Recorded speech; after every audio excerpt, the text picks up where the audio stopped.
मैं आपको एक बात बताऊं, एक सुच्ची बात बताता हूं, मेरी बात ध्यान से सुनना। आप में से बहुत सारे लोगों को डर लगता होगा, नो डाउट, न्यूमेरिकल होती ही चीज ऐसी, लेकिन एक बात बताऊं, न्यूमेरिकल में सारे न्यूमेरिकल पहली बात तो डरावने नहीं होते। मुझसे अगर पूछोगे तो आप सोचो कि आपके न्यूमेरिकल के पोर्शंस हैं कौन से। एक तो सॉल्यूशन चैप्टर है, एक सॉलिड स्टेट है, इसके अलावा एक इलेक्ट्रोकेमिस्ट्री है, एक केमिकल काइनेटिक्स है, बस 4 ही तो चैप्टर हैं। उनमें से सबसे आसान न्यूमेरिकल आते हैं सॉल्यूशन चैप्टर के, और फिर सॉलिड स्टेट के भी ठीक ठाक होते हैं, ईजी होते हैं, और सबको पता है कि सॉलिड स्टेट में से सवाल कहाँ से आएगा।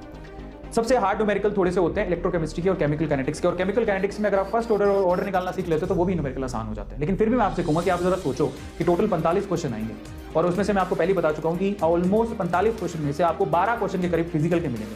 फिजिकल केमिस्ट्री आपको लगता है कि 12 के 12 न्यूमेरिकल होंगे?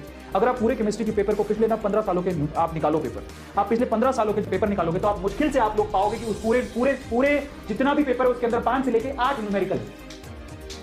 5 से लेके 8 न्यूमेरिकल है, मतलब 45 क्वेश्चन में से अगर मैं 8 भी पकड़ के चल लूं तो आप खुद से सोचो कि आपके पास अभी भी 37 क्वेश्चन ऐसे हैं जहां पर जिसके अंदर न्यूमेरिकल है ही नहीं। और एक और बात, उन 8 न्यूमेरिकल में से मैं आपको गारंटी दे सकता हूं कि इस 8 न्यूमेरिकल में से 5 न्यूमेरिकल बच्चों के जैसे होते हैं, बहुत आसान, जो कि फॉर्मूला बेस्ड होते हैं। ये इतने आसान होते हैं कि कोई भी बच्चा कर लेगा, आपको इसके लिए इतने डरने की जरूरत ही नहीं है। पीछे बचे 3 क्वेश्चन, हमें क्या जाता है 3 क्वेश्चन छोड़ भी देंगे तो 45 में से अगर आप लोग 42 क्वेश्चन भी करके आगे तो आपका टारगेट पूरा हो जाएगा। इनफैक्ट आप केमिस्ट्री में 40 क्वेश्चन की टारगेट बना के चलते हो।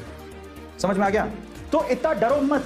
और मैं आपसे कहता हूं कि अगर आपको लगता है 2-3 सवाल टफ होते हैं तो आप टफ में अपना समय क्यों बर्बाद करते हो? बेटर क्या है? बेटर स्ट्रेटजी ये है कि आप इजी सिंपल न्यूमेरिकल करके जाओ, क्योंकि 8 में से 5 सवाल आसान आएंगे, 3 सवाल हार्ड होंगे, और 3 सवाल के चक्कर में आप अपना दिमाग मत खराब करो। अपने आप से कहो कि हाल फिलहाल मैं अपना सिलेबस पूरा करूंगा और मुझे एक्चुअली एक चीज का पता होना चाहिए, टफ न्यूमेरिकल छोड़ दो। और बात बता देता हूं, ध्यान से सुनना, अगर आपको किसी क्वेश्चन में 20 सेकंड से ज्यादा लग रहा है, इसका मतलब आप उसे छोड़ सकते हैं। अगर आपको किसी क्वेश्चन में 20 मिनट थोड़ा कम बोल दिया, आप 30 सेकंड लेके चल दो। अगर आपको किसी क्वेश्चन में 30 सेकंड से ज्यादा लग रहा है, वो टफ है, उसको छोड़ दो, कोई फायदा नहीं। एक सिंपल मैं आपको क्राइटेरिया दे रहा हूं, आपने क्वेश्चन पढ़ा, क्वेश्चन के बाद उसके 30 सेकंड से अगर आपको ज्यादा लग रहा है उसको सोल्व करने में, तो वो न्यूमेरिकल आप छोड़ दो, बेमतलब का समय बर्बाद मत करो।